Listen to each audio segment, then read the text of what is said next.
여러분 안녕하십니까. 정격기사 정창준입니다. 한덕수 대통령 권한대행이 오늘 대선 출마를 위해 공직에서 사퇴할 것으로 보입니다. 한 대행과 60년 인연을 이어온 정대철 헌정회장과의 회동을 시작으로 본격적인 정치 행보를 보여줄 것이란 전망이 나오는데 잠시 후 정대철 헌정회장 만나보겠습니다. 이재명 민주당 대선 후보의 공직선거법 위반 혐의 상고심 선고가 오늘 TV로 생중계됩니다. 대법원의 이례적으로 빠른 선고와 생중계를 허용한 배경에 대해 전현희 민주당 최고위원과 말씀 나눠봅니다. 정격기사는 유튜브로도 실시간 방송됩니다. 5월 1일 목요일 정격기사 출발합니다.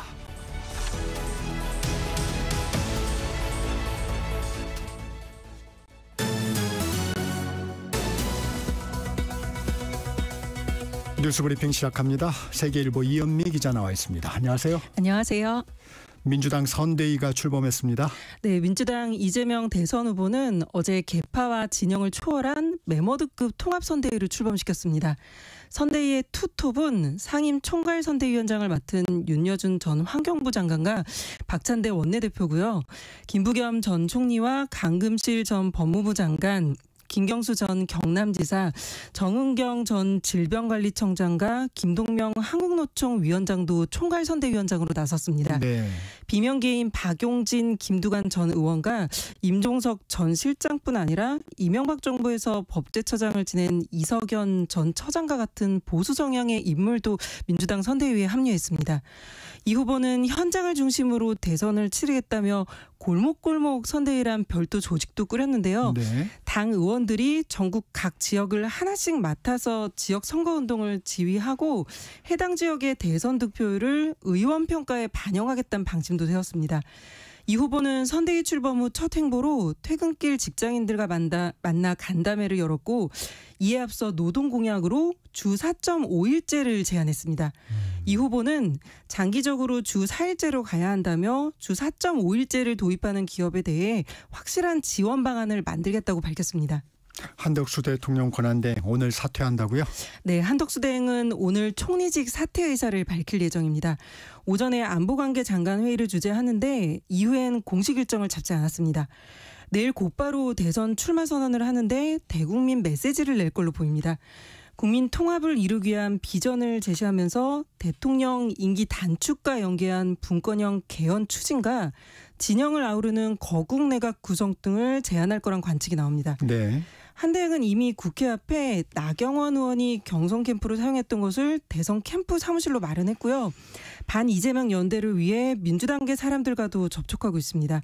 3일 전에 사직서를 제출한 손영택 전 국무총리 비서실장을 포함한 10여 명이 초기 대선 캠프를 꾸릴 걸로 알려졌습니다. 네. 한 대행이 사퇴를 선언하면 최상목 경제부총리가 다시 대행직을 물려받아서 한 달 정도 남은 대선 일정을 관리하게 됩니다. 국민의힘은 오늘부터 이틀간 최종 결선 투표를 진행하죠? 네, 오늘부터 이틀간 국민의힘 최종 대선 후보를 선출하기 위한 당원 투표와 여론조사가 진행됩니다. 어젯밤 김문수, 한동훈 후보의 TV 토론이 있었는데 두 사람 모두 한 대행과의 단일화가 필요하다고 답했지만 약간의 온도차는 있었습니다. 네. 김 후보는 단일화에 더 적극적인 모습이었고 한 후보는 일단은 당 경선에 더 집중하자는 입장을 보였습니다. 보수 진영의 단일화 논의는 국민의힘 후보가 선출되고 나면 아주 급박하게 진행될 걸로 보이는데요. 네. 대선 후보 등록 마감일은 11일이지만 12일 0시부터 시작되는 공직 선거운동 준비를 하려면 6일이나 7일에는 단일화 논의를 마무리해야 한다는 얘기가 나옵니다. 네. 물론 좀 더 길어질 수는 있겠지만 아무래도 단일화 룰에 대해 협상하고 후보를 결정하기엔 시간적으로 좀 촉박한 상황입니다. 국정원이 국회 정보위에 안보 관련 내용 보고했어요. 어떤 내용입니까?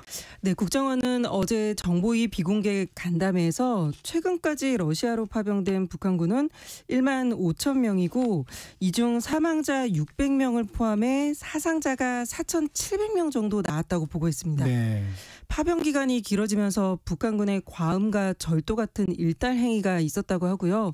이번 파병으로 북한군이 무인기를 비롯한 신형 장비에 적응한 모습을 보였다고 합니다. 또 북한이 러시아로부터 받은 대가도 공개했는데 군사기술과 관련해 정찰위성 발사대와 기술자문, 무인기 실물과 SA-22 지대공 미사일이 제공됐습니다. 양국이 이렇게 가까워지다 보니 다음 주 금요일 9일에 열리는 러시아 전승절 80주년 행사에 김정은 국무위원장이 참여할지가 지금 관심사 중 하나인데 네. 국정원은 최룡해 최고인민회의 상임위원장과 같은 인물이 대참할 가능성이 크다고 봤습니다. 중국과 관련해선 지난해 6월부터 최근까지 중국인이 국내 군사시설을 무단으로 촬영한 사건이 11건 발생했다고 하는데요. 네. 이들 대부분은 중국인 관광객과 유학생들이었고 군사기지법이 적용되는 경계선 밖에서 촬영을 시도했다고 합니다. 법 회피 의도가 다분한 만큼 국정원은 간첩법 개정이 필요하다고 설명했습니다. 검찰이 윤석열 전 대통령의 사저를 압수수색했네요. 네, 서울 남부지검은 어제 오전부터 8시간 동안 서울 서초동 아크로비스타에 있는 윤 전 대통령 사저를 압수수색했습니다. 윤 전 대통령이 파면된 지 26일 만이었고 전직 대통령의 사저가 압수수색된 건 2013년 전두환 전 대통령에 이어 두 번째였습니다. 김건희 여사가 운영하는 코바나 콘텐츠 사무실에 대해서도 압수수색을 진행했습니다. 네. 건진법사로 알려진 전성배 씨는 윤 전 대통령 부부와의 친분을 내세우며 각종 이권에 개입했다는 의혹을 받고 있는 인물인데 이번 압수수색은 전 씨의 청탁금지법 위반 혐의를 밝히기 위해 진행됐습니다. 검찰은 전 씨가 김 여사에게 전달하기 위해 수수한 6천만 원 상당의 다이아몬드 목걸이와 명품 가방의 행방을 지금 추적하고 있는데요. 네. 전 씨는 검찰 조사에서 가방과 목걸이를 잃어버렸다고 주장했지만 검찰은 압수수색을 통해 해당 물건들이 김 여사에게 실제로 전달됐는지를 확인하고 있습니다. 압수수색 영장에 적시된 피의자는 전 씨였고 김 여사는 참고인으로 적시됐고요. 피의 사실로는 공직자의 직무와 관련해 공직자의 배우자에게 선물을 제공했다는 한 줄이 적혔습니다. 검찰은 압수수색을 통해 김 여사의 휴대전화와 메모장 등을 확보한 걸로 전해졌는데 이 압수물을 분석한 뒤 김 여사와 윤 전 대통령에 대한 직접 조사 여부를 검토할 걸로 보입니다. 민주당 이재명 대선 후보의 공직선거법 위반 사건 대법원 판단이 오늘 나옵니다. 네, 이재명 후보의 공직선거법 3심 선고가 오늘 오후 3시에 나옵니다.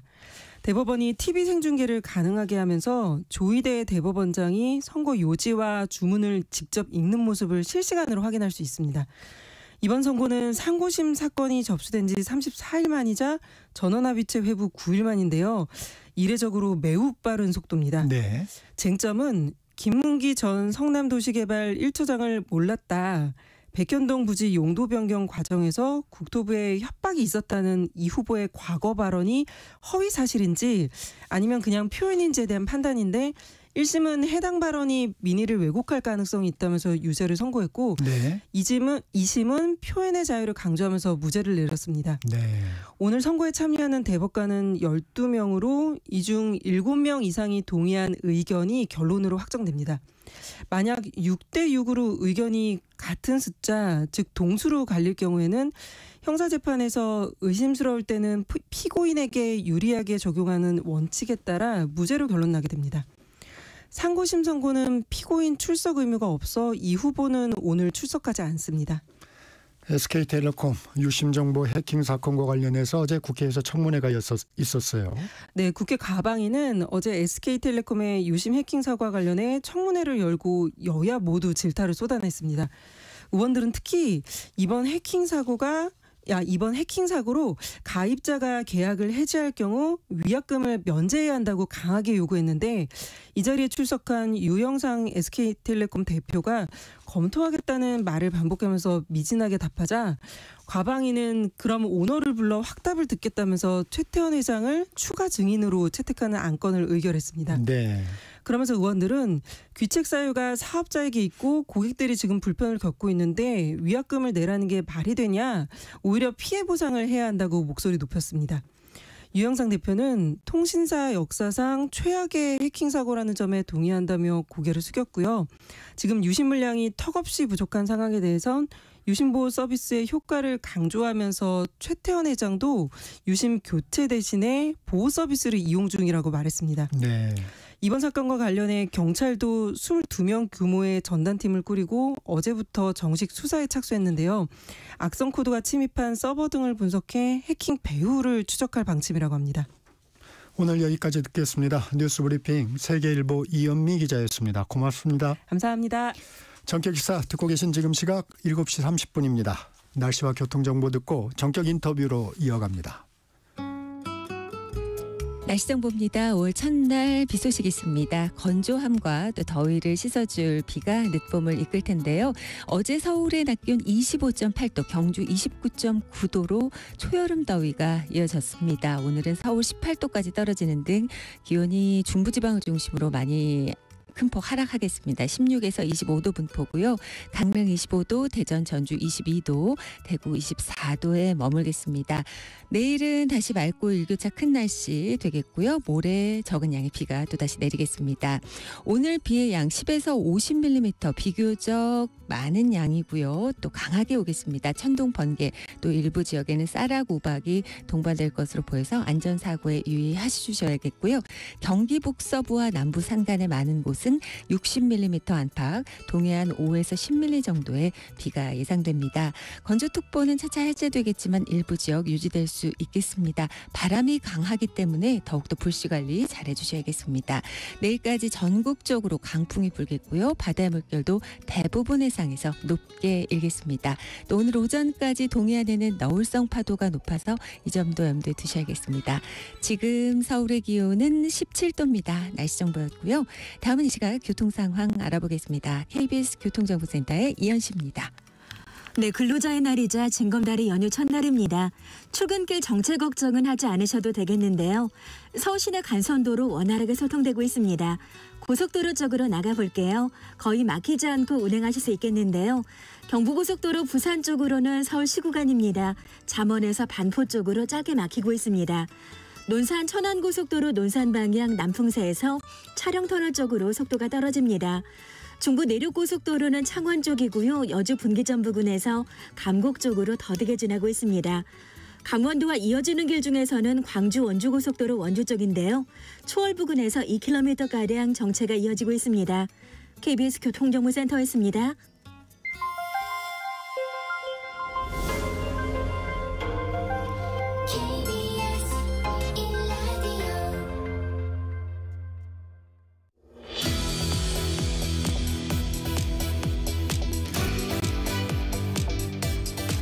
전격 인터뷰. 개헌 이슈를 주도하고 계신 분 중 한 분이죠. 정대철 헌정회장 전화 연결해 정치 현안 살펴봅니다. 회장님 안녕하세요. 안녕하세요. 대한민국 정치 원로로서 비상계엄과 대통령 탄핵에 이은 조기 대선 국면 어떻게 바라보고 계십니까? 기본적으로 한마디로 한다면 윤석열 전 대통령께서 느닷없이 계엄을 선포를 하셔서 탄핵으로 이어지고 또 그것이 파면으로 이어져서 대체 정당인 야당의 민주당과 이재명 후보에게 자리를 깔아주시고 가신 그런 격으로 조기 대선으로 보여집니다. 네. 그러나 여당이었던 국민의힘도 윤 대통령과 거리를 두고요. 그리고 그것은 개인 잘못이고 직접 연관이 없다는 뜻에서 건전한 보수가 모두 함께 뭉쳐서 힘을 합치고도 단일화를 한다면 또 그리고 매력 있는 후보가 나온다면 한번 해볼 만한 선거가 아닌 건가 그런 생각을 해보고 있습니다. 회장님께서는 개헌을 강하게 주장하고 계신데 왜 지금이 네. 87 체제를 극복할 절호의 시점이라고 판단하세요? 그게 좀 잘 보시다시피 저번에 작년 12월 3일 사태 그 교훈이 첫째 이유입니다. 네. 12월 3일에 잘 나가던 대통령이 느닷없이 제왕적 대통령으로 변해서 헌법 요건도 충족하지 못하고 계엄을 선포하신 잘못을 저지른 것을 교훈 삼아서요. 개헌을 통해서 제왕적 대통령제 가능성을 없애거나 낮춰야 한다는 것이 첫째 이유고요. 두 번째는 국민적 지지가 높습니다. 국민 적어도 60% 내지 70%는 개헌을 지지하고 있고요. 세 번째는 이게 국가 백년 대계를 위해서나 국가의 민주주의 발전을 위해서나 국가의 정치 발전을 위해서 개헌이 필요하다는 데 공감대가 서 있고요. 또 하나는 이것도 같은 비슷한 얘기입니다만은 가장 화급하고 절실한 정치 개혁이 개헌이라고 서로 생각을 하고 있고요. 또 하나는 지난 87년 이후 38년 동안 개헌을 못했습니다. 네. 근데 그동안에 8분 대통령이 계셨었는데 노태우 대통령서부터 윤석열 대통령까지 거의 모두 다 개헌을 공약했거나 개헌을 약속했거나 찬동해 놓고도 대통령이 되시면 꼼꼼먹은 자리를 네. 그래서 경헌법칙상 이번에는 반드시 개헌을 좀 하고 대선을 치러야 하는데 그것까지 안 됐으니까 대통령 선거가 끝나고 나서 빠른 시일 내에 개헌을 해야 국가 백년 대계를 위해서 올바른 길이다 이렇게 생각해서 주장하고 있습니다. 지금 빠른 시일 내라고 말씀을 하셨는데 개헌 시기는 언제가 적정하다고 보세요? 적지 않은 사람들이 내년에 지방자치선거가 있습니다. 6월 달에 있는데 그때 개헌은 아무래도 국민투표가 필요합니다. 그래서 지방선거와 개헌 투표를 같이 하면 좀 더 괜찮은 경우가 아닌가 이렇게 생각을 하고 있죠. 지금 제왕적 대통령제의 폐해도 말씀해 주셨는데 개헌의 방향도 궁금합니다. 아무래도 정치구조 개혁과 함께 대통령과 국회의 권력 분산 이게 핵심이 되겠죠? 그렇죠. 그 권력 구조를 바꾸는 방법이 크게는 내각 책임제하고 대통령의 권한을 줄이는 소위 말하는 분권형이라고 그러기도 하고 또 이원정부제, 이원집정부제라는 표현도 씁니다만은 그런데 내각 책임제는 국민이 그렇게 원하지를 덜 원합니다. 네. 그래서 분권형 대통령제, 이원정부제로 가야 되고요. 그것도 그 핵심 내용은 어떻게 대통령 권한을 분산시키냐.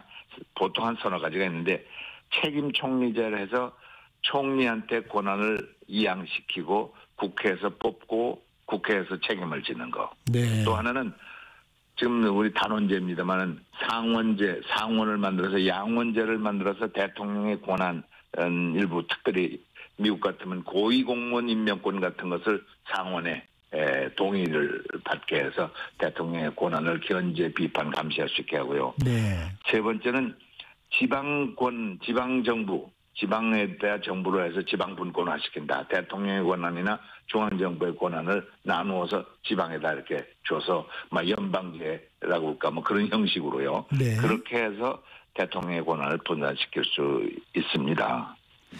양원제 말씀도 하셨는데 네. 국회의원 수가 늘어나는 건 국민들이 그렇게 원하지는 않는 것 같습니다. 그렇습니다. 그래서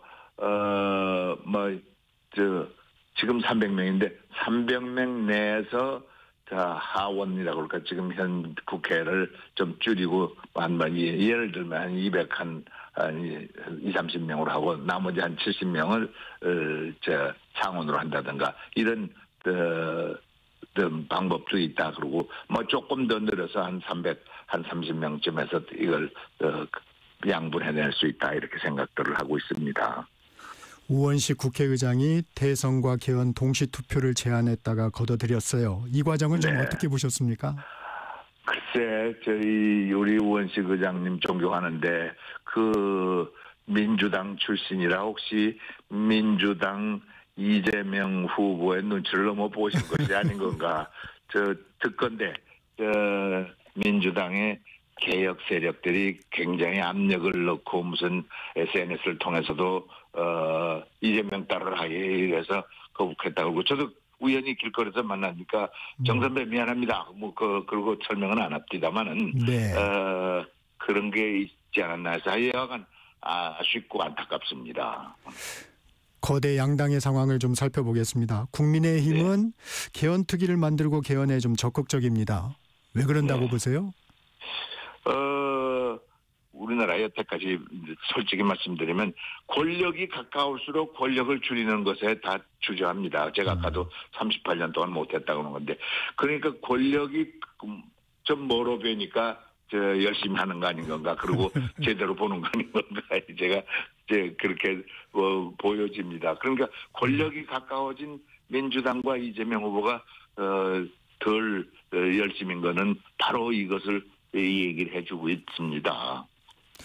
지금도 말씀해 주셨는데 개헌의 키를 쥔 건 아무래도 민주당 이재명 후보인데 네. 이재명 후보는 개헌의 필요성에는 공감을 하고 있는데 추진 동력을 내지는 않고 있어요. 그래서 하여간 결과적으로 이재명과 민주당이 개헌의 문제에 대해서는 대단히 소극적으로 보여집니다. 제가 누차 지금 얘기를 하고 있습니다만은 권력이 가까워지면 자기 권력을 놓는 것에 대해서 별로 다 좋아 안 하십니다. 액팅경 말대로 권력은 부패하기 마련이고 절대 권력은 절대 부패한다는데 이거 다른 말로 바꾸면 권력은 권력을 더 좋아한다. 그래서 절대 권력은 더 절대적으로 권력을 늘어가기 마련이다. 이렇게까지도 얘기할 수 있는 정도인데요. 네. 그래서 지금 민주당이 그리고 이재명 후보가 계속해서 이런 태도보다는 그래도 개헌 친화적으로 개헌 쪽으로 가게 되기를 저는 희망합니다. 그게 바른 길이라고 생각합니다. 그러면 개헌을 좀 담보할 수 있는 방법은 없을까요? 첫째는 어떤 느낌이 개헌을 공약하도록 이쪽에서 지금 촉구하고 있고 개헌을 그래서 국민들 앞에 우리는 개헌하겠다. 내년 지방선거에 국민 투표와 지방선거를 같이 하도록 한다. 이렇게 공약하도록 하는 것이 첫째 방법이고요. 네. 그 밖에는 개헌 시점도 못 받도록 좀 한다든가. 그리고 국회의장이 좀 나서서 국회 헌법개정특별위원회를 저번에 만든다고 그랬던 걸 계속해서 만들어서 조속히 개헌안을 국회에서 만들고요. 또 새 대통령은 개헌 로드맵이라고 할까. 개헌의 어떤 쪽으로 가야 된다는 것을 요구를 해서 대통령 되는 사람 너 나 지금 대통령 후보 너 나 할 거 없이 개헌 로드맵을 제시하라고 지금 요구하고 있습니다. 네. 그래서 그게 받아들여져서 어쩔 수 없이 대통령 돼도 야 다음은 어떤 조치가 나와야 되냐 무엇이 필요한 것을 자각시키고 그 길로 가도록 만들도록 하여야 할 것 같습니다. 회장님 지난번에 1,000만 명 서명운동 얘기가 있지 않았습니까? 예, 뭐 꼭 1,000만 명이라고 못 박지 않았습니다만은 서명운동을 시작을 해서 지금도 서명운동을 하고 있는데 주로 온라인에서 하고 있습니다. 아, 네. 예.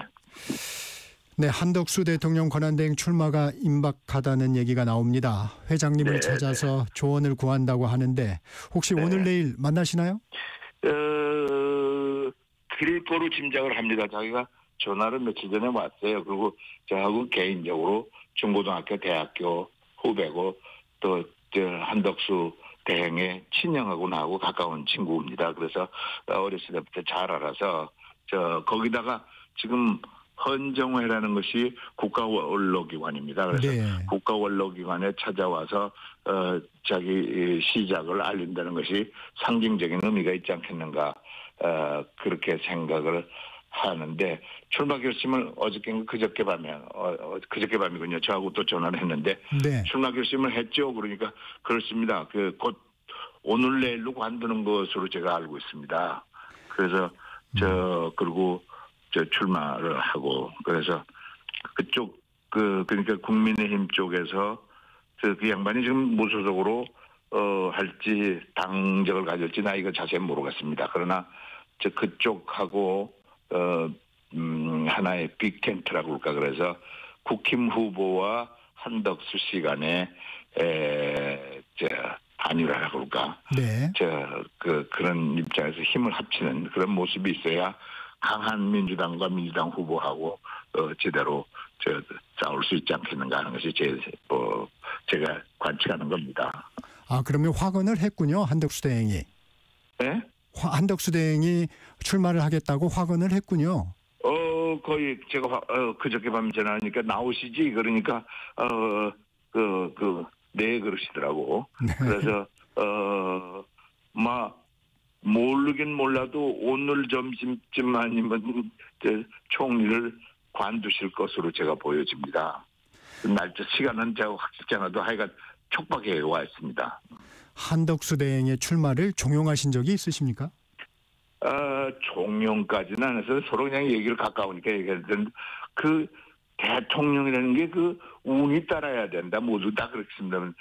당신한테 운이 오는 것 같다. 그러니까 너무 안 한다는 소리는 하지 말고 가만 두고 보시오. 이런 정도는 얘기를 했습니다. 그런데 글로 운이 가는 것 같은 느낌을 저쪽 그 입장에서는요. 네. 대통령이 꼭 된다는 뜻이 아니라 하여간 가능성이 자꾸 높아지고 여러 가지로 갖춘 거 있는데 갖춘 사람들은 대한민국에 여러 명 있을 테지만 그 환경과 운이라는 표현이 좀 적당한지 모르겠습니다만은 네. 그가 가능성이 높아지는다고 할까 그런 것이 그에게 따라지는 것 같아서 준비하고 나오는 것이 좋을 듯 해 보입니다. 지금 말씀하시는 내용 중에 만약에 한덕수 대행이 현 대한민국에 필요한 지도자라는 판단이 있으신 건가요? 아니면 정치에 나서는 필요한 예. 능력 있는 사람이죠. 능력 있는 사람이 여러 대 있는데 시운에 맞는 능력 있는 분이다 이렇게 얘기를 할 수 있고요. 네. 벌써 그 신문을 보니까 공약까지도 다 얘기를 했더라고요. 성장시키겠다. 또 뭐 개헌하겠다. 분권형하고 또 3년 임기 단축하겠다. 그 동의 세력과 거국 내과 연합정부를 하겠다 이런 것을 어저께 아침 조간에 벌써 발표를 하길래 내가 어저께 아니 그저께 아침이군요. 그래서 내가 그날 전화를 했습니다. 이거 이렇게 되냐 그랬더니 가만히 있어요. 맞다는 뜻인 것 같습니다. 네. 그동안 교류를 해오신 걸로 아는데 한 대행이 네. 대선 출마를 한다면 어떤 이유 때문에 결심했다고 생각하세요? 역시 국민적 지지 내지는 국민적 차출이 그를 안 할 수 없게 만들었다 이렇게 보여집니다. 네. 그쪽 당내에서도 제가 보니까 여론조사에서 상위급에 있습니다. 늘 상위급에 있어서 그 정치인들이니까 정치판에서 제일 높은 사람을 내버려둘 수는 없지 않겠습니까? 네. 그래서 그를 불러내는 것으로 보여집니다. 정통 관료로서 이 출마 결심이 쉽지는 않았을 텐데 이 100% 본인 의지라고 보세요? 본인 의지 플러스 주위의 권면이겠죠. 도리어 본인의 의지는 약했던 건데 차차 키워졌고 불러내는 환경이 강력해져서 이렇게 해진 것을 보여집니다. 제가 알기는 저하고 얘기할 때만 해도 한 달 전만 해도 아이고 저 형 나 이거 못해 그런 소리를 많이 했는데 지금은 가만히 있고 하는 것이 할 것으로 확실히 보여지거든요. 그러니까 이게 변한 겁니다. 이 만나시면 어떤 조언을 좀 해주시겠습니까? 첫째는 지금 이제 윤 대통령 때문에 이게 좀 다음 나라가 이상해졌단 말씀입니다. 그래서 민주주의를 원상 회복시키고 제도약시키기 위해서 우리나라가 2차 대전 이후에 식민지로부터 독립된 85개 국가 중에서 산업화 민주화를 함께 성공한 유일한 나라입니다. 그래서 또 선진국에 진입한 유일한 나라인데 이번에 목치겠단 말씀입니다. 그래서 다시 역시 대한민국은 저력 있는 나라다. 선진국 자격 있는 나라다. 그러기 위해서는 시민들을 높이고 각 분야에서 원상 회복과 더 발전시키는 그 계기를 만들도록 하시오. 이렇게 얘기를 할 것이고요. 혹시 또 가능하다면 국론이 너무 분열되어 있어요. 용서, 화해, 포용의 정치 지도자가 되라. 그다음에 우리나라 지금 정치가 다 죽었어요. 그냥 전쟁 상태 나는데 정치를 회복시켜서 상생, 협치, 통합의 정치를 만드시오. 그다음에 아까 말씀드렸듯이 개헌은 꼭 하시오. 그리고 경제도 계속 발전시키시오. 경제 발전뿐만 아니라 양극화를 극복해서 함께 더불어 잘 살 수 있는 사회, 공정한 사회를 만드십시오. 이게 다 얘기할 수 있는지 모르겠습니다만은 평생. 그리고 혹시 가능하다면 행정의 달인보다는 입법의 달인이 돼야 된다. 무슨 말인가 하면 정치 친화적으로 국회에 정치의 중심이 국정 운영의 중심축이 국회로 와야 됩니다. 전부 다 멀리 서서 청와대에서 용산에서 내려 꼽는 거는 이제 안 됩니다. 국회 와서 대통령이 같이 뒹굴어야 됩니다. 그래서 같이 얘기도 하고 설득도 하고 그런 모습이 정말 바람직한 민주국가의 정치 지도자라고 생각을 하거든요. 네. 네. 이 정치인의 흥망성쇠를 많이 겪으셨습니다. 네. 국민의힘에선 경선 결선이 진행 중인데 반이재명 빅텐트가 화두입니다. 네. 반이재명 빅텐트 가능할 것으로 보십니까? 어쩔 수 없이 그쪽으로 가리라고 보여집니다. 그쪽이 지금 솔직히 말씀드려서 상대적으로 약세로 보여집니다. 아까 제가 초반에 말씀드렸듯이요. 네. 그래서 스스로 좋은 대결 구조를 만들기 위해서는 뭐 빅텐트라고 하든지 하여간 힘을 합치는 그것이 바람직하다서 아까 한덕수 씨하고 한덕수 대행하고 그쪽 후보가 이제 나오실 거 아닙니까? 지금 김문수, 또 한동훈 두 분 중에 하나가 될 거고 그것도 합해지고 또 그쪽에 요새 보니까 또 다른 후보들도 있으면 다 힘을 합해야 제대로 된 게임을 하지 않을 수 있을 것이다 이렇게 생각이 됩니다. 이 조기 대선이 대선 후보 등록 마감일이 5월 11일입니다. 시간이 되게 촉박한데 현실적으로 어떤 방안으로 해야 가능할 것으로 보이십니까? 이게 지금 양론이 있습니다. 무소속으로 할 것인가, 정당에 들어가서 할 것인가, 양제가 장단이 있습니다. 무소속으로 해서 국민적 지지폭을 바깥까지도 다 끌어들인다는 점에서 좋은데 정당의 비용이 있습니다. 선거 치르려면 맨입으로 안 되니까 정당한테 몇백억이 나갑니다. 그걸 포기하고 할 것인가 또 그건 그래도 이용해야 될 것이 아닌 건가. 그래서 정당에 들어가야 된다. 그래서 양론이 있습니다. 어떻게 어느 쪽을 택할 것은 후보와 자기들 생각에 달린 것이다. 그래서 그런 생각을 해보게 됩니다. 이 단일화를 하더라도 서로 입장이 다르다 보니까 이게 시간이 많이 걸리던데 이번에는 어떤 방안이 좀 효율적일까요? 글쎄 제가 노무현 정몽준 때 제가 선대위원장을 했는데 그때도 국민투표 그러니까 투표로 했습니다. 그 방법밖에는 지금은 이런 시일이 촉박한 데는 그 방법밖에 별로 없어 서 국민 투표로 하든가 무슨 혹시 또 당원 투표하고 같이 병행하든가 그게 방법일 수 있습니다. 이낙연 새미래민주당 상임 고문은 빅텐트에 참여할 수 있을까요? 그 고민을 하더라고요. 그래서 국민의 힘으로만 나오면 이거 자기가 참여를 해야 되느냐 그걸 고민을 하고 그래서 정당의 오코라고 같이 정당 이름이라도 좀 바꿔서 새로 태어나는 모습 해야 자기가 쉽게도 같이 함께 할 수 있다 그런 말을 하시더라고요. 그래서 어떻게 될는지는 제가 자세히는 모르겠습니다만은 그런 점이 있다. 그래서 어떤 같은 목적과 또 같은 정강이 큰 줄거리에서는 맞춰봐야 하지 않겠는가 그런 생각이 또 듭니다.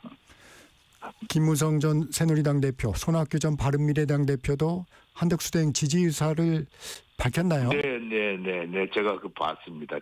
우연히 제가 만났는데 그런 생각을 갖고 있더라고요. 그래서 지금 이런 그쪽에서는 여러 이런 분들을 아까 지금 거명하신 분들을 다 끌어 모아서 해야 비슷한 게임을 할 수 있지 않겠는가 하는 것이 제 관측입니다.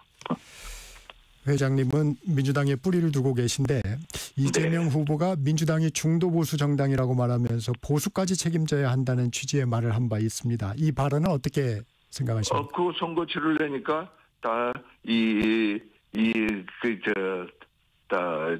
자기하고 지지 기반이 약하다고 생각하는 것에 지지 기반을 늘리기 위해서 그쪽까지도 호소하고 있는 것은 선거 나오는 사람으로서 당연한 것이라고 생각을 합니다. 그러나 진정성이 꼭 있어야 됩니다. 그냥 국민들이 금방 알거든요. 요거 립 서비스로만 하면 강한 호소력이 없습니다. 그래서 진정성 있게 그것을 시행하고 그렇게 호소해야 된다고 생각합니다. 말뿐이면 안 된다. 그렇습니다. 행동으로 담보가 돼야 된다. 그렇습니다. 이번에 득표율은 어떻게 보셨어요? 어느 득표율? 이재명 후보의 경선 득표율. 그거 지금 1956년도에 민주당이 었는데 민주당 승리로 비주류가 없는 것은 처음이었습니다. 제가 당대표 할 때도 비주류가 다 4할이 있거든요. 네. 근데 비주류를 어떻게 돼서 싸그리 없어서 민주주의 기본 원칙이 다원성과 다양성입니다. 네. 이런 얘기도 있고 저런 얘기도 있고 찬성하는 건 반대도 있어야 되는데 네, 마무리해 거의 주시고요. 싸그리 없었어요. 네. 네. 그래서 걱정입니다. 민주정당으로 다시 가려면 다원화된 여러 목소리, 다른 목소리가 있는 민주정당으로 돼야 합니다. 네, 여기까지 듣겠습니다. 지금까지 감사합니다. 정대철 헌정회장과 말씀 나눴습니다. 회장님 고맙습니다. 감사합니다. 정책기사 1부 마칩니다. 전하는 말씀 듣고 2부에서 뵙겠습니다.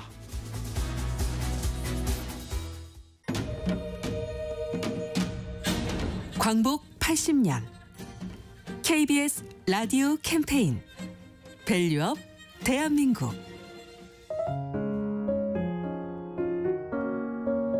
안녕하세요. 사단법인 방정환 연구소 장정희 이사장입니다. 동화로 등단한 동화 작가이기도 하고요. 제가 등단을 무렵은 창작 동화의 황금기였다라고도 말할 수가 있어요. 특히 여성 작가의 등장이 새로운 바람을 불러일으킨 시대였는데 2010년대부터는 청소년 문학 분야가 좀 새롭게 등장을 하고 그림책 분야가 세계 유수의 문학상이라든지 도서전에 주목을 받게 되면서 각광을 받게 되는 앞으로 한국 문학의 선두주자가 될 중요한 분야가 바로 아동문학이 아닌가 생각이 듭니다. 제가 방정환생 연구를 하다 보니까 가장 중요한 업적이 어린이날을 만드신 바로 그 업적이었어요. 어린이날 제정 정신은 한 사람으로서 우리 어린이를 잘 존중하고 대우하자라는 의미에서 어린이 인권이라든지 어린이가 억압되어 있지 않는가 이런 어린이 해방 정신을 다시 각성하는 그런 중요한 날이라고 하는 그런 것을 꼭 알리고 싶습니다. 우리나라 아동복지법 제6조에도 5월 1일부터 5월 7일까지를 어린이날 주간으로 한다라고 하는 구절이 있습니다. 우리는 5월 5일 그날을 노는 날로 이렇게 잘못 알려져 있습니다. 그래서 저희가 몇 년 전부터 5월 1일 어린이날, 방정환생이 제정한 어린이날이 5월 1일이라고 하는 거를 다시 살리고 어린이날 행진을 해나가고 있어요. 5월 1일에 만나요. 광복 80년 우리가 가야 할 길을 묻습니다. KBS 라디오 캠페인 밸류업 대한민국이었습니다.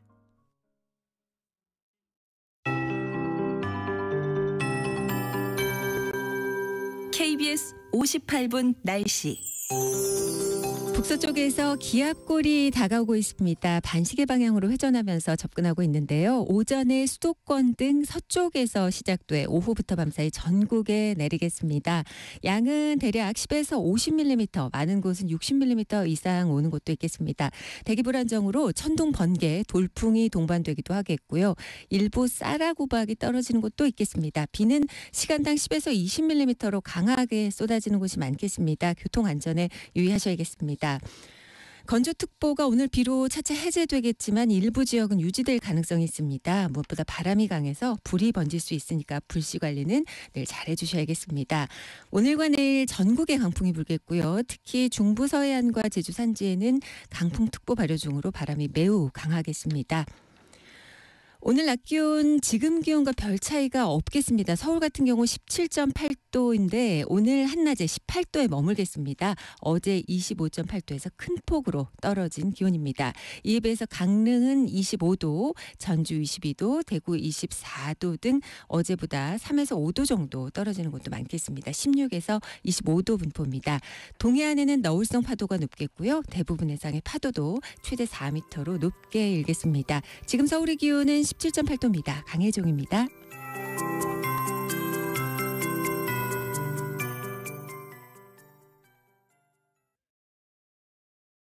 정성을 다하는 국민의 방송 KBS가 8시를 알려드립니다. AM 711kHz, FM 97.3MHz, KBS 1라디오입니다. HLKA.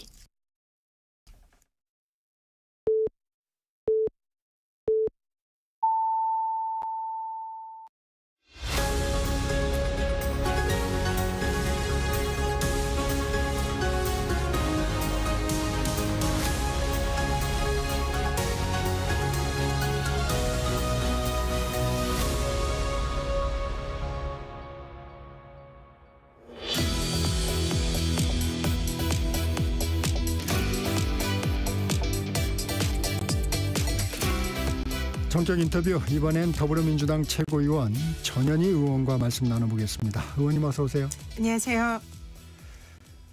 법조인 출신이자 민주당 검찰독재 대책위원장이시죠. 네. 네, 이 문제부터 여쭤보겠습니다. 오늘 이재명 후보의 선거법 상고심 판단 어떻게 예상하십니까? 개인적으로는 무죄를 확신합니다. 그래서 상고기각 판결을 내릴 거다 이렇게 생각하고요. 뭐 그게 근거 없는 얘기는 아니고 2심에서의 판결이 기존의 대법원 판례를 거의 완벽히 따른 교과서적인 판례였습니다. 그렇기 때문에 2심의 그런 대법원 판결에 따른 결론을 대법원이 이 짧은 시간 내에 뒤집는 것은 사실상 불가능하다 그런 생각이 들고요. 기존의 대법원 판례를 그대로 또 수용을 한 그런 판결이기 때문에 이렇게 짧은 시간 내에 판결을 하지 않나 이런 생각을 합니다. 이례적인 신속한 선고의 배경도 그런 게 있을 것이다. 네, 그렇게 추정이 됩니다. TV 생중계까지 허용을 했어요. 네. 이 법원으로서는 지난번에 서부지법 폭동 사건이 매우 뼈아프고 또 사실상 일어나지 않아야 할 그런 사안이잖아요. 근데 그럼에도 불구하고 이렇게 생중계를 허용을 한 것은 그 반대의 상황, 그 이재명 지금 후보에 대한 국민들의 지지도 높고 그리고 극우 세력들이나 당시에 폭동을 일으켰던 그 세력들이 이제는 세력이 줄어들어서 좀 약간 잠잠한 상태이고 그렇기 때문에 아마 자신 있게 이 생중계를 허용하면서 상고기각 판결을 하려는 것이 아닌가 그런 생각이 듭니다. 이번에 공직선거법 그 상고심 외에도 이재명 후보 4개 재판이 지금 진행이 되고 있죠. 네, 그렇습니다. 이재명 후보가 대통령에 당선된다면 이 재판 진행이 계속돼야 되는지 멈춰야 되는지 이것도 이제 쟁점인데 이 부분도 좀 대법원이 정리를 해줘야 되지 않을까요? 네, 이게 헌법학자들 헌법 교과서를 제가 거의 다 찾아봤는데요. 네네. 거의 대부분의 헌법 교과서가 대통령의 불소추 특권 헌법 84조가 거기에 검사의 공소 제기뿐만 아니라 검사의 공소 유지 즉 재판 진행이 포함된다. 이런 학설이 압도적인 다수설입니다. 그리고 형사소송법에도 보면 소추의 의미가 공소 제기와 공소 유지 이것이 포함된다는 그런 취지로 규정이 되어 있고요. 그래서 이미 이것은 헌법학계의 압도적인 다수설로 대통령의 불소추 특권의 형사재판 진행이 중단된다. 이것이 확립된 그런 이제 학설로 볼 수 있습니다. 그러나 아직 판례로는 없습니다. 그런데 대법원의 입장에서는 이재명 후보가 만약에 대통령이 되면 그것을 헌법재판소가 그 결정을 만약에 하게 되면 대법원은 헌법재판소의 결정에 따라서 재판을 중단하는 약간의 헌법재판소 밑에 있는 그런 느낌이 드니까 이번에는 어차피 이게 압도적인 학설이기 때문에 대법원에서 이 부분을 판례에 반영을 해서 그 내용을 이제 판시를 하고 대통령이 된 이후에 형사재판 지금 진행되고 있는 재판이 다 중단된다. 이렇게 판시를 하려고 하는 게 아닌가 이렇게 추정이 됩니다. 그러면 암시를 줄 수 있겠군요. 그 내용을 그 판결문에 정면으로 담지 않을까 그렇게 생각을 합니다. 이 후보 선고기를 듣고 나서 법대로 하겠죠. 담담하게 얘기를 했습니다. 어떤 의미인가요? 이재명 후보의 평소에 이제 뭐 사석에서 하시는 이런 여러 말씀이 일단 사법부에 대한 기본적인 신뢰는 가지고 있고요. 그리고 또 무엇보다 이 사건이 검찰이 정말 제도되지 않는 그런 사안을 억지로 기소한 것이다. 이렇게 보고 있고요. 그렇기 때문에 순리대로 사필 기성의 판결을 기대한다. 그런 취지라고 생각을 합니다. 이 당 안에서 지난번에 헌법재판소 그 탄핵 심판 때는 좀 긴장감이 있었는데 이번에는 그런 분위기는 없나요? 물론 이제 끝까지 우리가 긴장을 놓치지 말고 이 사안을 이제 계속 예의주시는 하고 있습니다. 그럼에도 불구하고 지금 아까 말씀드렸다시피 2심 판결이 기존 대법원 판례를 따른 매우 교과서적인 판결이라 이 판결을 뒤집는 것은 그야말로 매우 무리한 일이고 더구나 지금 대선을 앞두고 있습니다. 대선을 코앞에 두고 가장 대통령 당선이 유력한 후보를 사법부에서 그 출마 자격을 박탈하는 것은 그야말로 법원이 그 선거에 개입하는 그런 부분이 돼서 사법부가 그런 무리한 그 판단을 하지 않을 거다. 그런 확신을 가지고 있습니다. 민주당 선대위 살펴보겠습니다. 진짜 대한민국 선거대책위원회 이렇게 이름 지은 의미는 뭘까요? 이재명 후보가 당대표 시절부터 지금 대한민국의 새로운 희망 그리고 또 성장과 회복을 하겠다. 이런 이제 말씀을 계속 지론처럼 말씀을 하셨고요. 그리고 또 그런 걸 위해서 우리가 열어가려는 새로운 대한민국이 진짜로 국민을 위한 진짜 대한민국이다. 이런 평소의 소신을 담은 그런 선대의 이름이다 생각하는데요. 듣는 분들께서 다 이름 참 잘 지었다. 아 그래요? 예, 그리고 굉장히 그 신뢰감이 든다, 든든하다 이런 말씀 많이 하셔서 이름 잘 지은 것 같습니다. 최고위원님이 너무 긍정적으로 보시는 거 아닙니까? 항상 뭐 선거 때가 되면 뭐 새로운 새 아니면 뭐 진짜 이런 말들이 많이 나와서 네. 이번에는 좀 진짜가 됐으면 하는 바람도 있습니다. 네, 최선을 다하겠습니다. 총괄 선대위원장단 7명인데 이 구성에 대한 평가 좀 부탁드리겠습니다. 이번 총괄 선대위 구성은 아마 다들 보고 좀 놀라셨을 네. 텐데요. 통합을 상징을 합니다. 그래서 진보에서 보수까지 중도까지 다 아우르는 그런 분들을 상징적으로 이렇게 저희들이 초빙을 했다. 그렇게 보시면 될 것 같고요. 그래서 총괄 상임선대위원장을 맡으신 우리 분이 윤여준 네. 전 장관님이시잖아요. 네. 기존에 이제 보수의 뭐 책사, 보수의 전략가 이렇게 불렸었던 분인데 이번에 이제 민주당 선대위에 합류를 하면서 우리 민주당이 또 이재명 후보가 중도 보수로 또 새로운 지평을 열어가는 이런 부분에 상징적인 역할을 한다 이렇게 보고요. 그렇다고 해서 저희들이 또 진보를 버리는 것은 아닙니다.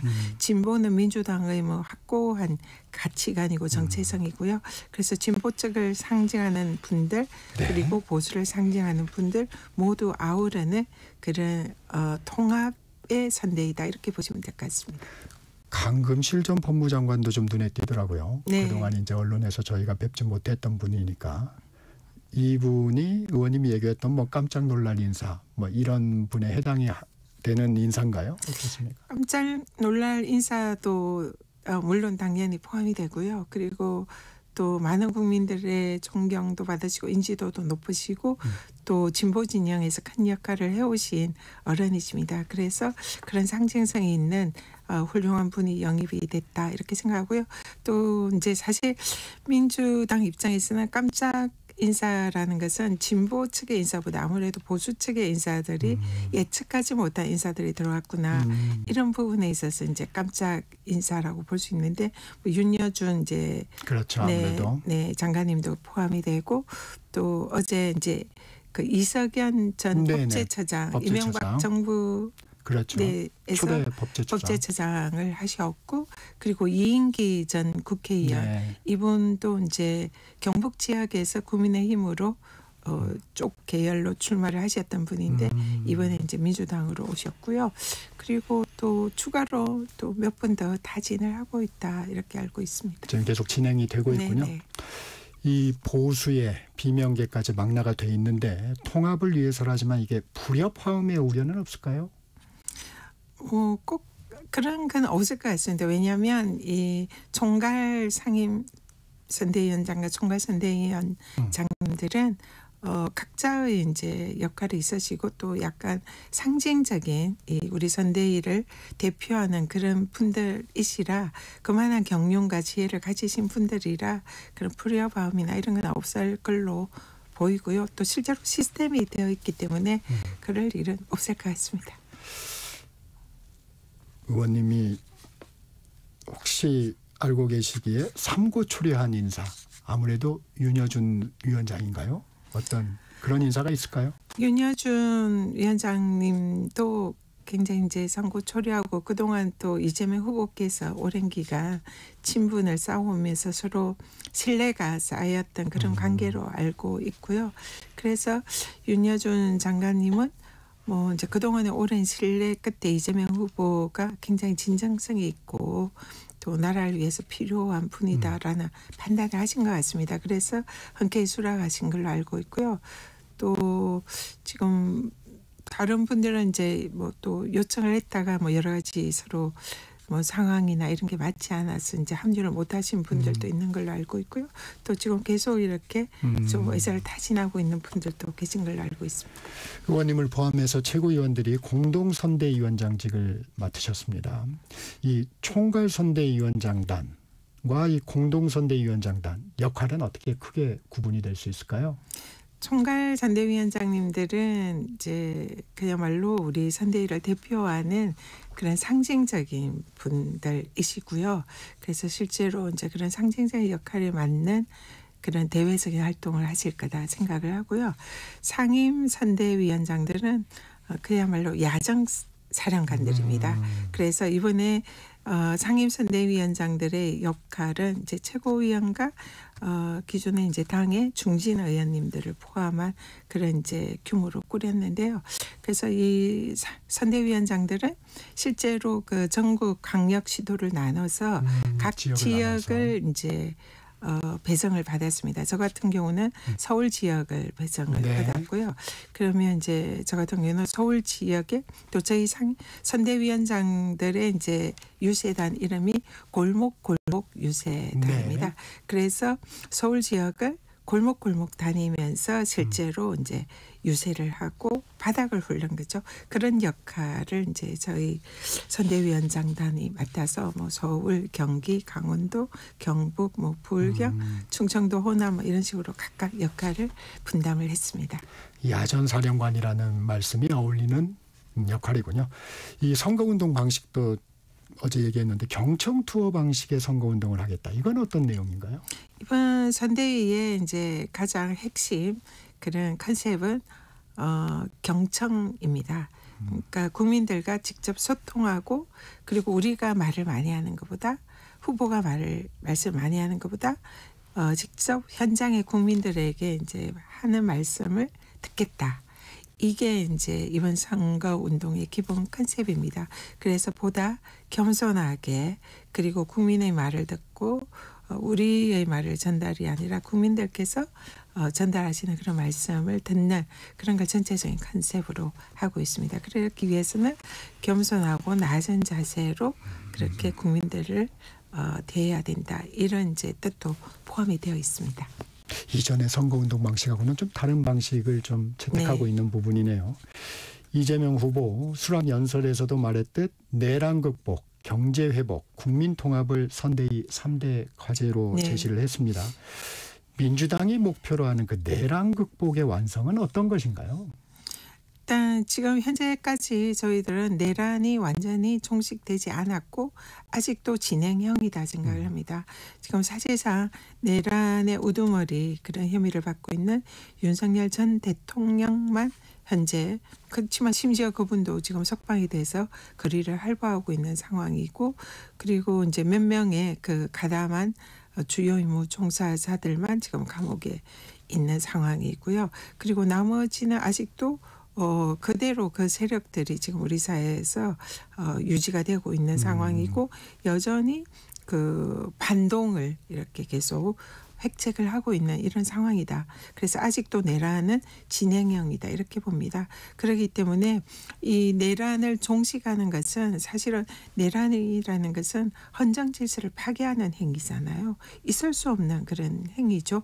그래서 이런 중대 범죄에 대해서는 그 내란의 그 세력들, 거기에 동조한 그런 세력들에 대해서 발본색원하고 거기에 역할에 걸맞는 그런 철저한 그런 어떤 법의 심판이 있어야 다시는 대한민국에 이런 내란이 다시 일어나는 이런 것을 막을 수 있다. 이런 의미에서 내란의 철저한 종식이 매우 중요하다. 이렇게 봅니다.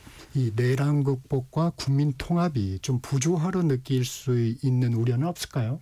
일단 국민 통합은 그야말로 이런 이념이나 여러 가지 체제와 관련되어 있는 서로 생각이 다른 이런 분들이 서로 갈등하고 반목하는 이런 것을 하나로 뭉치고 그 다름을 극복해가는 그런 과정이 통합이다 이렇게 보고요.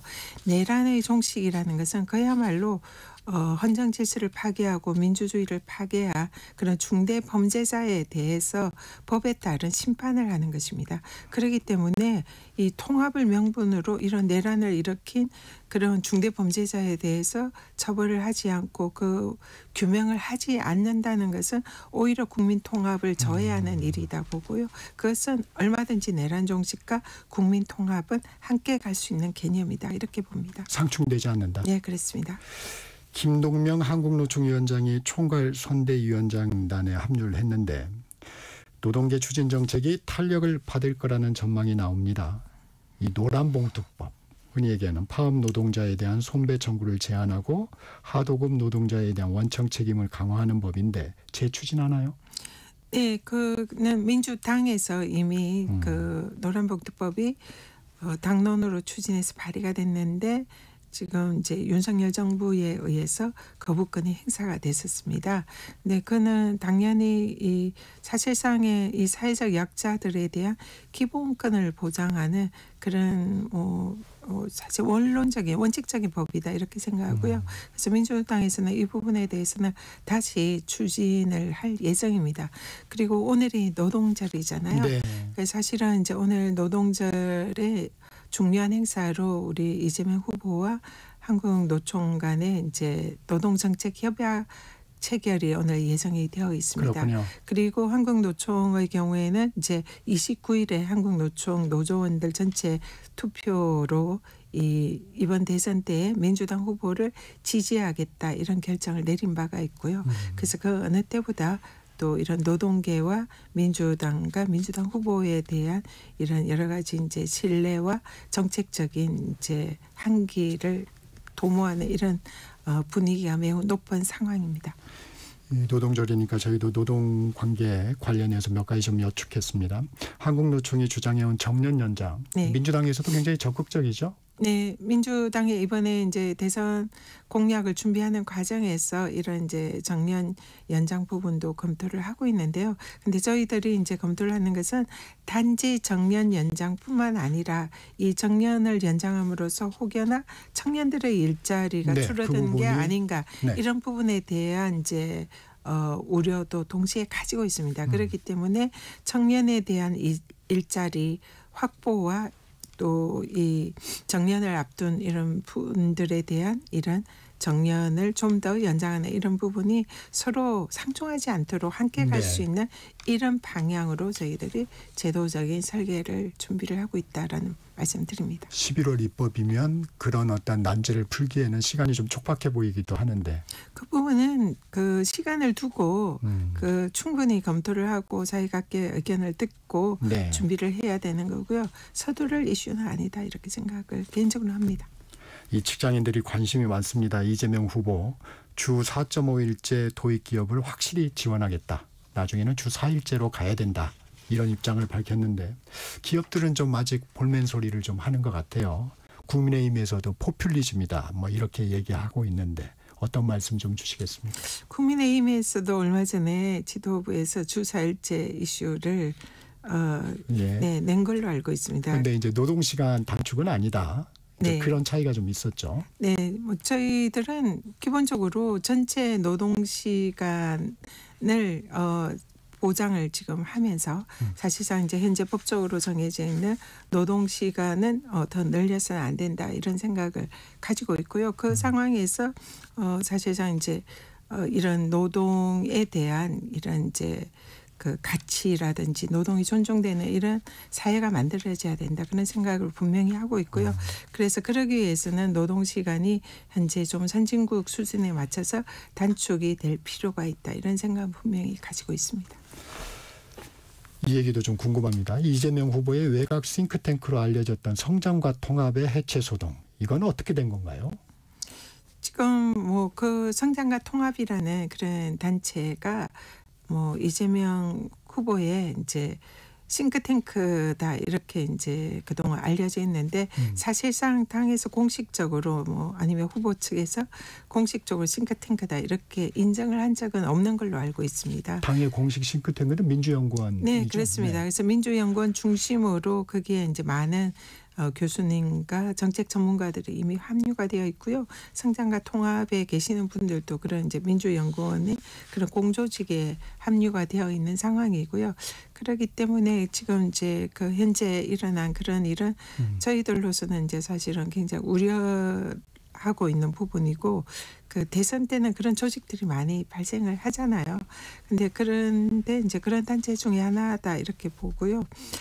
그 부분에 관해서는 이미 이제 그 단체에서도 해체를 이미 외부에 발표를 했고 그런 일이 벌어지지 않도록 저희들이 만전을 기하고 있습니다. 네. 한덕수 대행 오늘 오후에 사퇴할 것이라는 예상이 나옵니다. 한덕수 대행의 행보는 어떻게 보고 계십니까? 한덕수 대행이 사실상 지금 공정한 대선을 관리해야 되는 권한 대행입니다.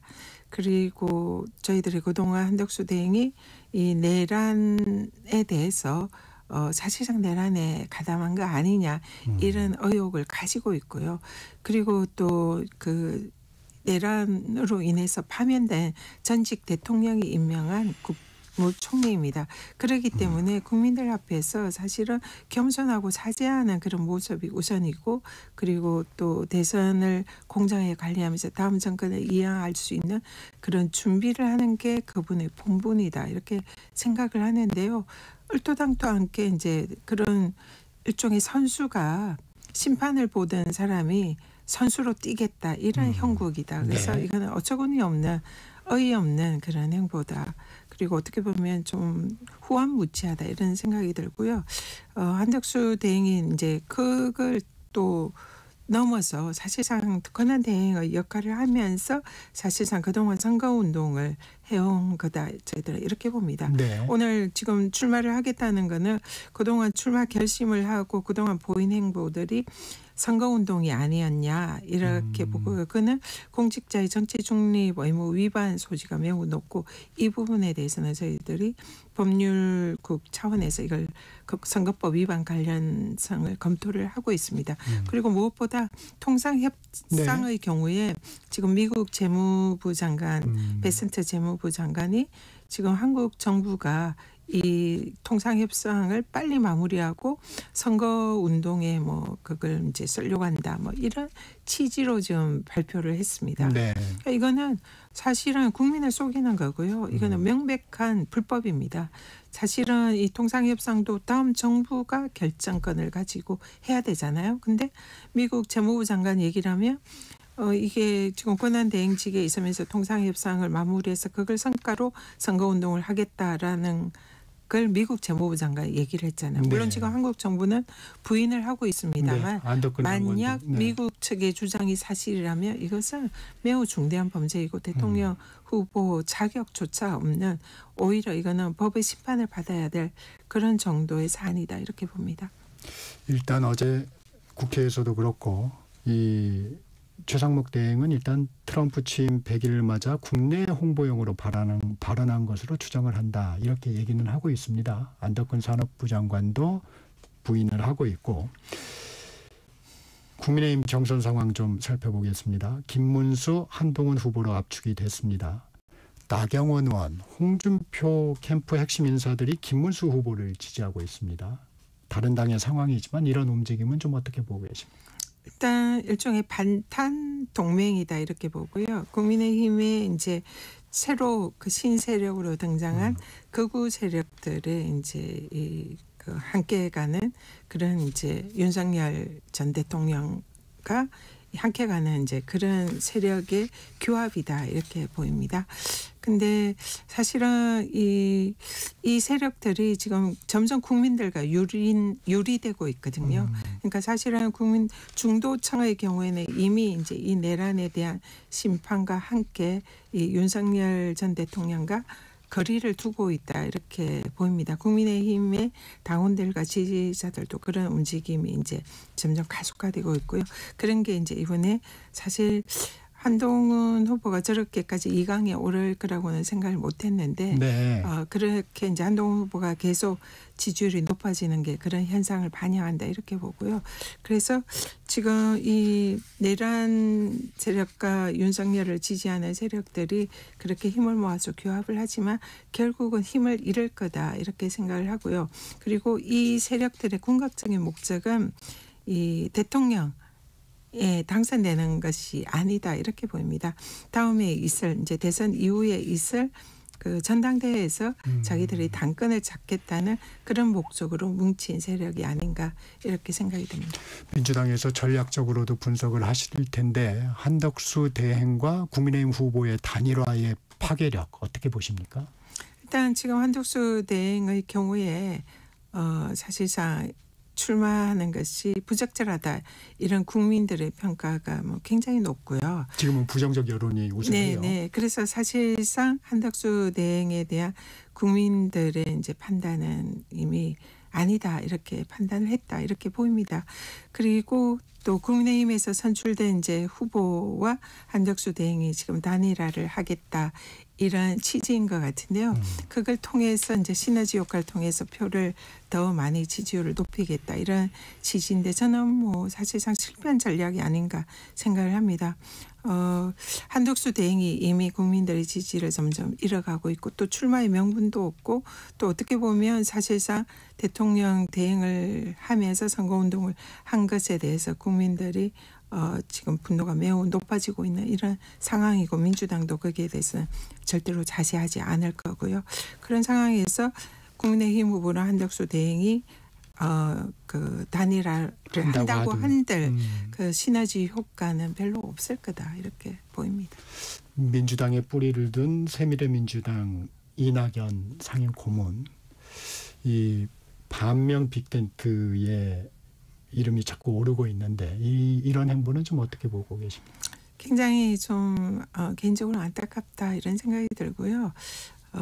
지금 뭐 또 여러 가지 하시는 말씀을 보면 뭐 원칙 없는 그런 이제 뭐 이런 뭐 서로 이제 함께하는 이런 것을 하지 않겠다 이런 취지로 말씀을 하셨기 때문에 그런 원칙 없는 그리고 기존의 민주당의 뿌리를 가지고 계신 분께서 그런 일을 하지는 않을 거다 그렇게 생각을 합니다. 이 검찰개혁 관련해서도 하나 여쭤보겠습니다. 큰 틀은 수사와 기소 분리 방향으로 알고 있는데 구체적인 청사진 좀 어떻게 나오고 있습니까? 지금 아직 당에서 공식적으로 검찰 그 개혁 관련되어 있는 그런 것은 준비를 아직은 하지 않고 있습니다. 그냥 일각에서 각 영역에서 검찰 개혁이 이런 방향으로 가야 한다 이런 많은 제안을 해주시고 있고요. 그게 이제 마치 민주당의 이제 앞으로 추진할 아닌 것처럼 하고 있는데 사실상 공식적으로 당 차원에서 당론으로는 현재 준비하지 않고 있습니다. 그러나 당연히 이제 우리가 그런 부분에 대해서 준비를 하고 또 실천을 해야 되는 것은 맞고요. 그래서 지금 검찰 개혁에 관해서는 사실상 대부분의 민주당 의원들이 공감대를 가지고 있다. 근데 구체적으로 어떤 모양으로 갈 것인지는 아직 공식적으로는 지금 저희들이 논의하지는 않았다. 네, 지금까지 더불어민주당 최고위원 전현희 의원이었습니다. 고맙습니다. 감사합니다. 정책시사 2부 마칩니다. 잠시 후 8시 반부터 일부 지역국에서는 해당 지역 방송을 보내드립니다. 워렌 버핏은 가치 투자, 필립 피셔는 성장주 투자, 피터 린치는 장기 투자. 방법은 달라도 목표는 하나. 성기영의 경제쇼가 성공의 길로 안내합니다. 깊이 있게, 명쾌하게, 지금 이 시대 경제에 관한 모든 것을 알려드립니다. 평일 오후 4시 5분 성기영의 경제쇼와 함께하십시오.